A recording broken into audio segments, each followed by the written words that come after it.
இறுதி யுத்தத்தில் விடுதலை புலிகளின் தலைவருக்கு நடந்தவை குடும்பத்தார் எடுத்துள்ள தீர்மானம். தமிழர்களை சீண்ட வேண்டாம் அரசுக்கு கடும் எச்சரிக்கை. அரசாங்கத்தின் இலவச அரசியால் 7 உயிரிழப்பு.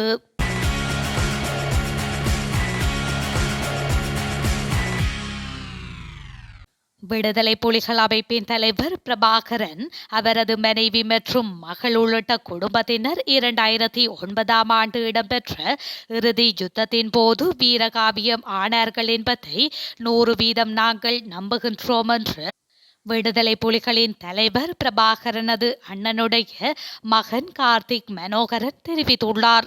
இந்த நிலைப்பாட்டை மக்களும் ஏற்றுக்கொள்ளத்தான் வேண்டும் என்று அவர் சுட்டிக்காட்டியுள்ளார். ஊடகத்திற்கு வழங்கிய நேர்காணலின் போதே அவர் மேற்கண்டவாறு குறிப்பிட்டுள்ளார். வரலாற்றையே மாற்றி போடும் நிகழ்வுகள் தற்போது நடைபெற ஆரம்பித்துள்ளன. யாரோ ஒரு பெண் இங்கு வந்து நான் தான் துவாரகா என அறிவிக்கின்றார். இதுபோன்ற வரலாற்றை மாற்றியமைக்கும் நிகழ்வுகள் தற்போது ஆரம்பிக்கப்படுகின்றன என்று அவர் மேலும் குறித்த நேர்காணலில் குறிப்பிட்டுள்ளார்.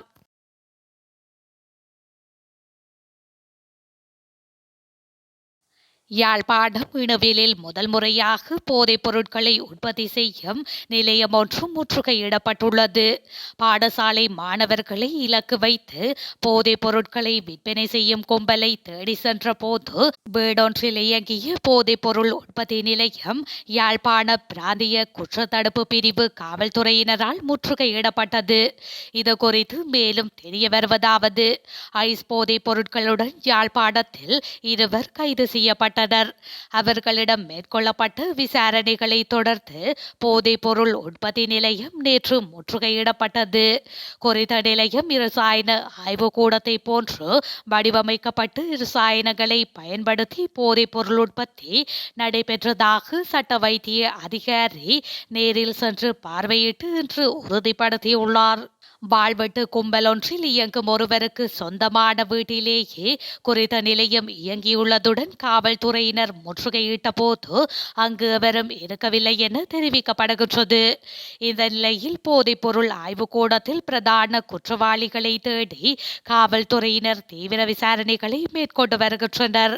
மேலதிக விசாரணைகளுக்காக குறித்த காவல்துறையினரின் கட்டுப்பாட்டுக்குள் கொண்டுவரப்பட்டுள்ளதுடன் கொழும்பில் இருந்து ரசாயன பகுப்பாய்வு பிரிவினரை அழைத்து விசாரணை நடத்த தீர்மானிக்கப்பட்டுள்ளமை குறிப்பிடத்தக்கது.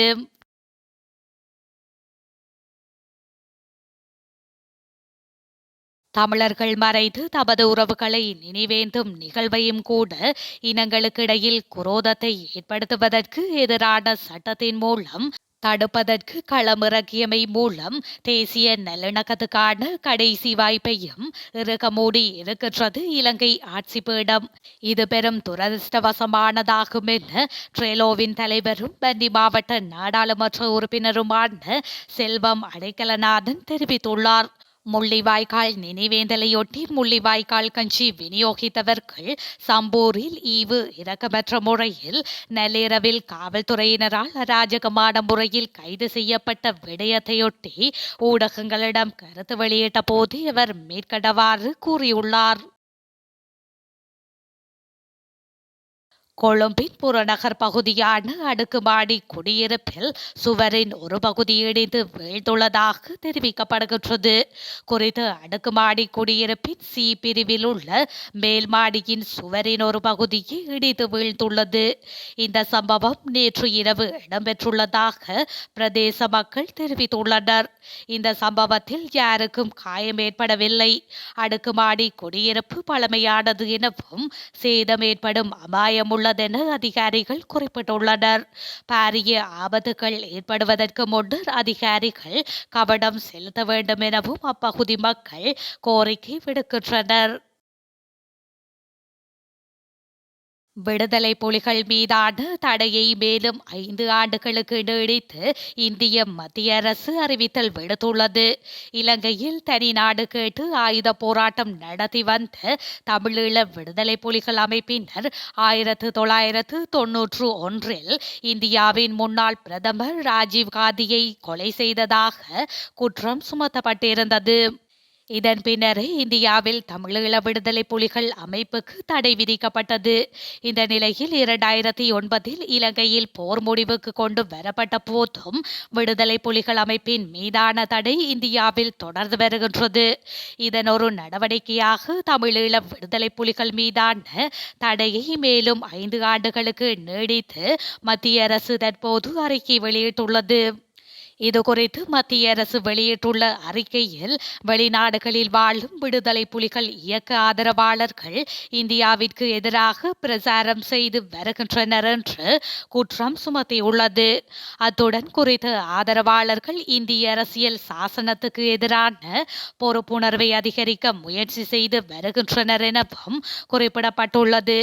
எனவே அந்த அமைப்பு மீது சட்டவிரோத நடவடிக்கைகள் தடுப்பு சட்டத்தின் கீழ் மேலும் 5 ஆண்டுகளுக்கு தடை நீடிக்கப்பட்டுள்ளது என்று மத்திய அரசின் அறிக்கையில் கூறப்பட்டுள்ளது.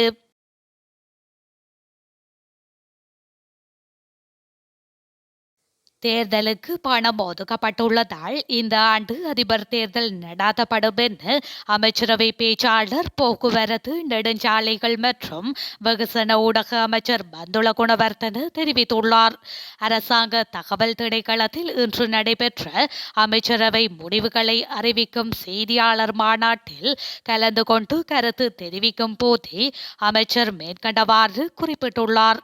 உள்ளூராட்சி மன்ற தேர்தலுக்கான வேட்பு மனுக்களை ஏற்று சென்றவர்களில் சில அரச ஊழியர்களும் உள்ளதால் நாடாளுமன்றத்திற்கு உள்ளேயும் வெளியேயும் அவர்களது வேலைவாய்ப்பில் பிரச்சினைகள் காணப்படுவதால் ஏனைய விடயங்களில் பல்வேறு சிரமங்களை எதிர்கொள்வதாலும் உள்ளூராட்சி மன்ற தேர்தலுக்கான வேட்பு மனுக்களை ரத்து செய்யுமாறு சட்டமா அதிபர் மற்றும் ஏனைய தரப்பினருடன் கலந்தாலோசித்து நேற்று அமைச்சரவையில் பிரதமருக்கு அறிவுறுத்தல்களை வழங்கியதாக அதிபர் ரணில் விக்ரமசிங்கே அறிவித்துள்ளார். இந்த நிலையில் மாகாண சபை தேர்தலை சர்ச்சைக்குரிய முறையின்றி நடத்தி அடுத்த வருடத்தில் பெண்களின் பிரதிநிதித்துவத்தை உள்ளடக்குவது தொடர்பில் சட்டமா அதிபர் தேர்தல் ஆணையாளர் மற்றும் கட்சி தலைவர்களுடன் கலந்துரையாடலை ஆரம்பிக்குமாறு அதிபர் பிரதமருக்கு அறிவித்துள்ளதாக அமைச்சரவை பேச்சாளர் மேலும் தெரிவித்துள்ளார்.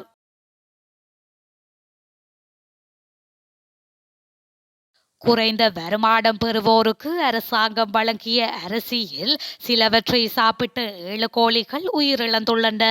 இந்த சம்பவம் தொடர்பில் அரச பகுப்பாய்வு அறிக்கையை உடனடியாக வழங்குமாறு ரம்படகல்ல நீதிமன்றம் உத்தரவிட்டுள்ளது. சுகாதார அதிகாரிகள் முன்வைத்த தகவல்களை அடுத்து நீதவான் இந்த உத்தரவை பிறப்பித்துள்ளார்.